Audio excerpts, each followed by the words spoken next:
tere! Soovin sulle anda mõned soovitused digihügieeni hoidmiseks. Esiteks, kasuta oma nutiseadmes ja oma kontodel tugevat parooli. Hoia seda ainult endale ja vaheta seda aeg-ajalt. Kasuta ka kaheastmelist autentimist.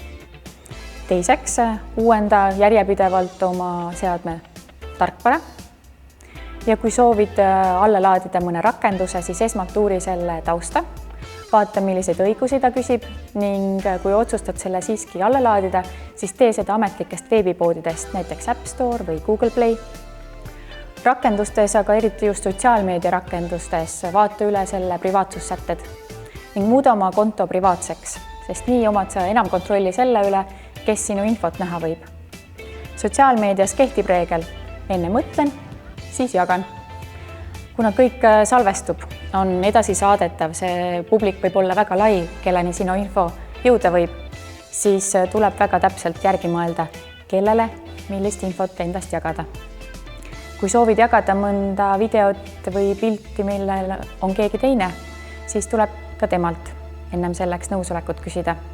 Ja soovitan üldse aeg-ajalt üle vaadata oma vanemad postitused, oma sõnumid, oma e-kirjad ning ebavajalik kustutada. Samas kõik tarvilik, mingid tähtsad dokumendid, mõned pildid, nendest teha varukoopiaid. Muidugi tasub hoiduda ka viirustest ning paigaldada oma seadmele viirusetõrje tarkvara ning mitte klikkida kahtlastel linkidel. Samuti ära lange valeinfo ohvriks. Vaata ja kontrolli info usaldusväärsust mitmest allikast ning oleme üksteise vastu viisakad ja sõbralikud. Käitume nii, nagu me soovime, et meiega käitutaks.